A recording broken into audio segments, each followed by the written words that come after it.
Bonsoir et merci de nous ouvrir vos portes pour passer un temps de louange et d'étude de la Bible ensemble. On s'installe confortablement, bon sabbat chez vous commence maintenant.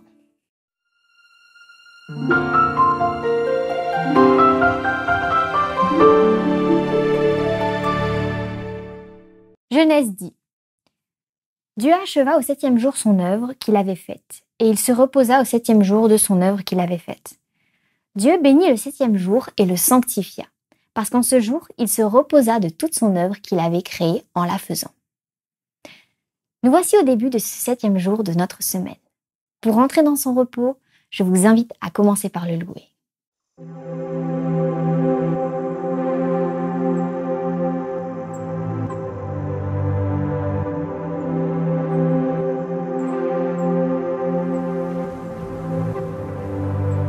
Dieu souverain, tu domines mes doutes et chagrins. Tu contrôles ma vie. Tout pouvoir se trouve entre tes mains. Prince de paix, tu parles.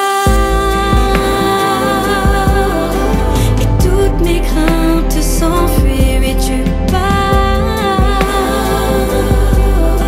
et ta parole s'accomplit. Je m'apaise quand tes mots résonnent au fond de moi. Prince de paix, roi de mon cœur, tu effaces mes peine et rancœur. Désormais je revis. Tu m'as tracé un nouveau chemin. Prince de paix, tu pars, et toutes mes craintes s'enfuient et tu pars.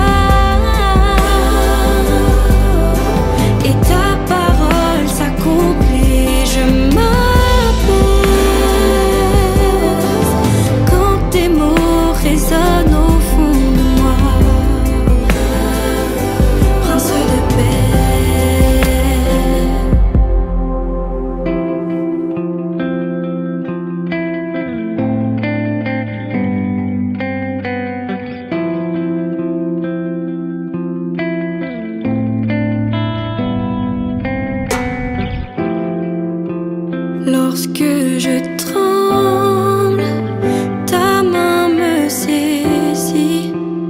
Et si je sombre, ton amour me suffit. Tu calmes les vents, même la mer t'obéit. Quand tu pars, oui quand tu pars.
Je chanterai gloire.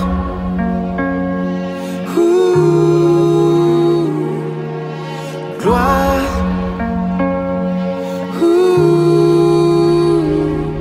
Je viens t'offrir, Seigneur, ce que j'ai de meilleur. Je viens t'offrir ma vie. Oui, à toi Jésus-Christ. Et même si je suis fragile,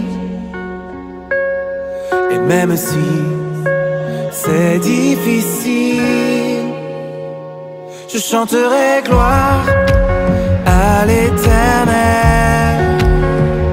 Je chanterai louange à son nom.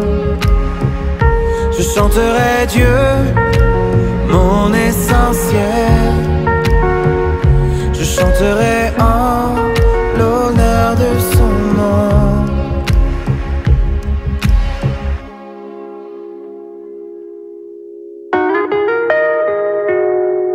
Je viens te dire, Seigneur, que tu es mon bonheur. Non, rien ne peut détruire notre bel avenir. Et même si je suis fragile, même si c'est difficile, je chanterai gloire à l'Éternel.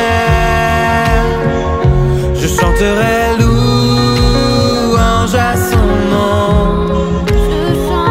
Je chanterai Dieu, mon essentiel. Je chanterai en l'honneur de son nom. Ma vie, je redirai que tu as donné ta vie. Toute ma vie, je redirai que tu as payé le prix.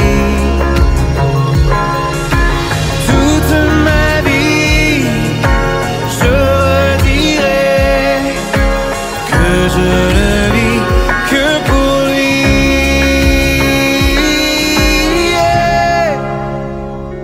Je chanterai gloire.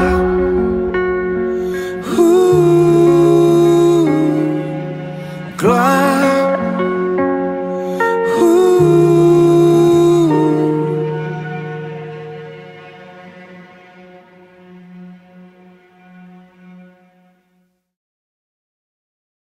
Dieu a créé un monde fait de diversité par ses couleurs, ses parfums, ses formes, mais aussi par ses habitants. Chaque être humain est différent et unique. En écoutant la parabole d'aujourd'hui, il semble même qu'on peut diviser ce monde en deux, avec d'un côté les organisés et de l'autre les procrastinateurs. Pourquoi Jésus a-t-il voulu aborder ce sujet? Qu'a-t-il voulu nous enseigner? On le découvre maintenant. Bonsoir et merci de me laisser entrer chez vous pour passer ce début de sabbat ensemble. Dans cette série de Bon sabbat chez vous, il est question des paraboles de Jésus et j'ai le privilège de partager avec vous la parabole du bâtisseur de la tour. Mais en fait, il ne s'agit pas d'une seule parabole, mais de deux. Puisque tout de suite après, nous avons cette allusion à la parabole du roi guerrier. Toutes les deux sont étroitement liées, de sorte que l'une complète l'autre. Ainsi, bien qu'il y ait des différences naturelles entre ces deux paraboles, nous pouvons sûrement comprendre qu'elles transmettent, avec des aspects différents, le même enseignement et le même sens. Par conséquent, une interprétation correcte de ces paraboles de Jésus exige une exposition indivisible des deux paraboles, ce qui explique que de nombreux commentateurs les présentent comme une seule et même parabole. Jésus a expliqué deux scènes distinctes dans son enseignement. Premièrement, dans la parabole du bâtisseur de la tour, Jésus a utilisé le cadre rural et la vie à la campagne. Puis, dans la parabole du roi guerrier, le cadre devient le palais et les décisions militaires. Dans la parabole du roi bâtisseur, Jésus suppose la construction d'une tour dans une ferme. Le texte n'explique pas de quel type de tour il s'agit. Il peut s'agir d'une tour de vigile permettant à l'agriculteur de protéger son champ, ou d'une tour pour le stockage d'outils ou de fournitures, qui peut également servir de résidence temporaire. Compte tenu de l'accent mis par Jésus sur le coût de la tour, il est probable que c'est cette dernière possibilité qui est la plus correcte, puisqu'une simple tour de guet dans un vignoble avait un coût bien moindre qu'une bâtisse agricole quelconque. Ce que l'on sait, c'est qu'à cette époque, le fait d'avoir une tour sur sa ferme représentait le plus grand prestige pour un fermier, ainsi qu'une augmentation de la valeur de sa propriété. Cependant, Jésus enseigne que si une planification correcte des coûts de la construction n'est pas effectuée, les ressources peuvent s'épuiser avant la fin de l'entreprise et tout le respect, le prestige et l'appréciation qu'une telle tour pourrait apporter à l'agriculteur s'envolerait. Et qu'au lieu de cela, il sera la cible de moqueries et gagnera une réputation d'insensé. Dans la parabole du roi guerrier, Jésus parle de l'évaluation stratégique que doit faire un roi avant d'aller au combat, afin d'analyser si, avec son armée de 10 000 soldats, il pourra faire face à une armée 2 fois plus grande que la sienne. Cette évaluation doit être très honnête et sincère, de sorte que si le roi juge qu'il n'y a pas les conditions nécessaires pour aller affronter son adversaire, il peut envoyer une commission d'ambassadeurs pour présenter un accord de paix avant que l'armée ennemie ne vienne à lui. Ainsi, non seulement ses ressources seront épargnées, mais aussi la vie de ses hommes.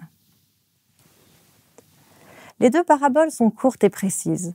Dans la parabole du bâtisseur de la tour, la leçon est très claire. Planifier et évaluer les coûts avant d'agir.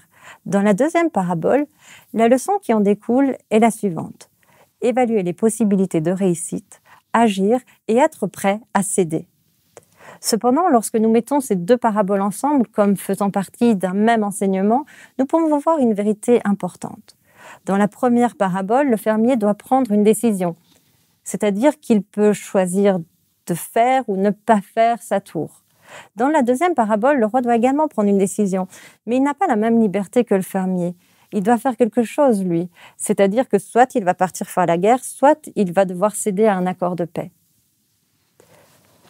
Pour comprendre cet enseignement, nous ne devons pas ignorer le contexte de cette parabole. Jésus a prononcé ces paroles devant une foule d'adeptes superficiels. Au début, ces personnes semblaient jouir d'une certaine liberté d'action, c'est-à-dire ils pouvaient choisir de construire ou de ne pas construire. Ils pouvaient chercher véritablement le royaume de Dieu ou continuer à rêver l'idéal nationaliste en espérant un royaume terrestre. Ils pouvaient se fier au fait qu'ils ont mangé la manne dans le désert ou manger le pain vrai descendu du ciel envoyé par Dieu. Cependant, l'enseignement de Jésus se poursuit. Et Jésus montre que la neutralité n'existe pas, en enseignant 3 principes clairs. Il faut réfléchir et planifier avant d'agir. Il est nécessaire qu'après l'action soit entreprise, mais aussi il faut agir de la bonne manière, c'est-à-dire prendre la bonne direction et être prêt à céder. Ces personnes avaient besoin d'être confrontées, elles avaient besoin de comprendre qu'elles ne pouvaient pas rester comme elles étaient. Elles devaient savoir ce que signifiait vraiment être un disciple du Seigneur. Dans ce même chapitre, Jésus répète 3 fois la phrase « Tu ne peux pas être mon disciple » dans Luc 14, versets 25, 26, 27 et 33, soulignant que n'importe qui ne pouvait pas le suivre. Rappelez-vous que ces 2 paraboles se situent dans la section du chapitre 14 qui traite justement du coût de la vie du disciple. Avec la parabole du bâtisseur de la tour, Jésus souligne que ses disciples doivent comprendre que le chemin à suivre n'est pas un chemin semé de roses et qu'ils doivent donc évaluer et réfléchir à ce qu'est vraiment le fait d'être chrétien. Tandis que dans la deuxième parabole, il enseigne qu'une véritable compréhension de ces questions conduit ses disciples à l'abnégation et à la capacité de céder et de renoncer à tout par amour de l'Évangile. En d'autres termes, l'enseignement de ces 2 paraboles montre que Jésus n'a pas besoin de disciples qui ne sont pas entièrement acquis à sa cause. Ils sont comme les graines qui tombent dans des endroits rocheux dans la parabole du semeur. Ils poussent vite, ils ne trouvent pas racine. Et lorsqu'ils sont soumis à une condition, une mise à l'épreuve, une souffrance, un reniement, ils abandonnent. Le problème est que lorsque cela se produit, la condition de ces personnes devient pire qu'avant. Essayer de construire la tour et ne pas la terminer apporte de graves problèmes aux fermiers, qui devient l'objet de moqueries. Et de la même manière, les dégâts d'une bataille sans importance sont irréversibles. C'est pourquoi la conclusion présente dans ce même chapitre est très appropriée. Jésus parle de l'inutilité du sel insipide, c'est-à-dire du sel qui n'a pas de goût. Mais si par le passé vous avez de façon précipitée commencé à bâtir une tour et que finalement elle est restée inachevée dans votre vie, générant de la honte ou de la gêne, par exemple un mariage raté, une vie professionnelle sans réussite claire, un engagement en église faible, des amitiés sincères abandonnées avec le temps, sachez que nous avons à nos côtés un grand architecte prêt à nous aider. D'ailleurs, c'est lui qui a bâti les demeures éternelles qui nous attendent. Vous pouvez et vous devez recommencer. Ne vous laissez pas abattre. Redémarrez votre plan de construction et finissez votre bâtisse. Vous n'êtes pas seul. La Bible enseigne qu'un véritable disciple du Christ n'est jamais perdu. Elle enseigne aussi qu'il y a beaucoup de gens qui semblent engagés dans l'Évangile, qui marchent parmi la foule en suivant le Seigneur. Mais ils finissent par se révéler comme des bâtisseurs imprudents, des rois insensés. Pour cela, il importe de comprendre et de réfléchir comme le roi, qui propose la paix au lieu de la guerre, parce que les conséquences auront des retombées éternelles. Et vous, comprenez-vous ce que cela signifie vraiment d'être un disciple du Christ? Comprenez-vous la véritable cause de l'Évangile? Êtes-vous prêt à vous renier? Mon désir sincère est que nous puissions tous dire les mêmes mots que l'auteur de l'Épître aux Hébreux. Nous ne faisons pas partie de ceux qui retournent en arrière et qui se perdent. Nous croyons en Dieu et nous serons sauvés. Bon sabbat chez vous. Da, da, da. Da, da. Oh. Si Dieu a mis un rêve dans ton cœur, écris-le, garde-le comme un trésor. Quoi qu'on dise, protège la vision avec passion. Oh oui, quand tu sais de tout ton être que ce rêve ne vient pas de toi. Même si tu ne vois que le contraire, persévère. Oh oui, persévère. Persévère. Persévère,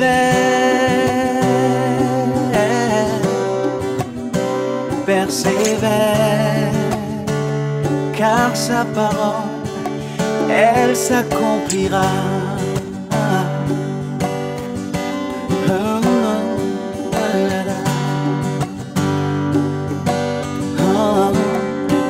Si dans ton cœur est réelle cette promesse, quand vient le doute, lève-toi et confesse que Dieu est vrai et que sa parole demeure éternelle. Oh, oh, oh. Car ce qu'il promet, mon frère, ma soeur, n'est jamais vain. Toujours fidèle et son chemin certain. Même si les choses semblent n'aboutir à rien, persévère. Oh, oh, oh. Quand il dit, la chose arrive. Quand il ordonne, elle existe. Son regard est sur ceux qui lui appartient. Oh, oh, persévère, persévère, persévère, persévère. Encore une fois, persévère, persévère, persévère, persévère,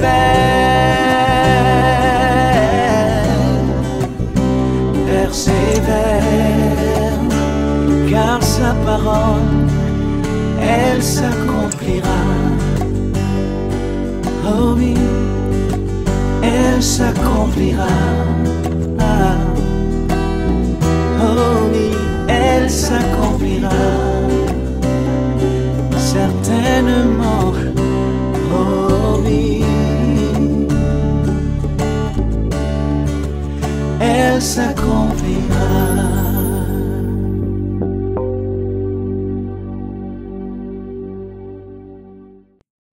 Merci de nous avoir accompagnés pour ce début de sabbat. Nous espérons que ce message vous a fait du bien.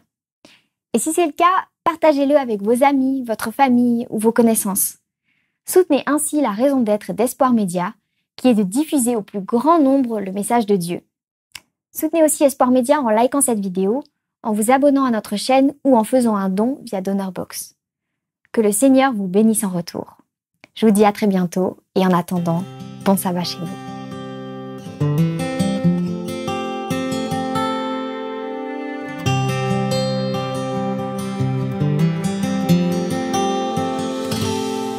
Souviens-toi du sabbat pour le sanctifier, car en ce jour, Dieu nous invite à venir le rencontrer dans son amour pour mieux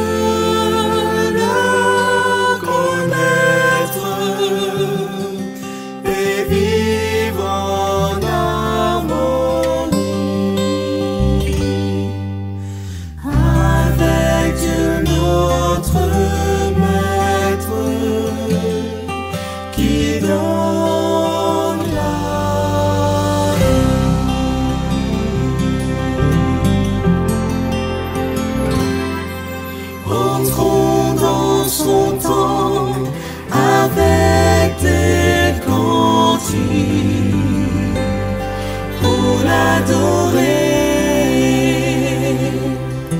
Remplissons ce lieu de nos voix de musique pour le louer. Merci à notre Père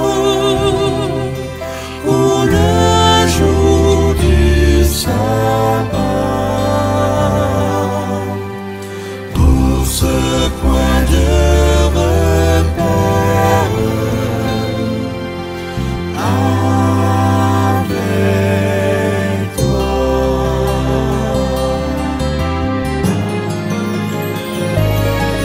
Souviens-toi du sabbat pour le sanctifier.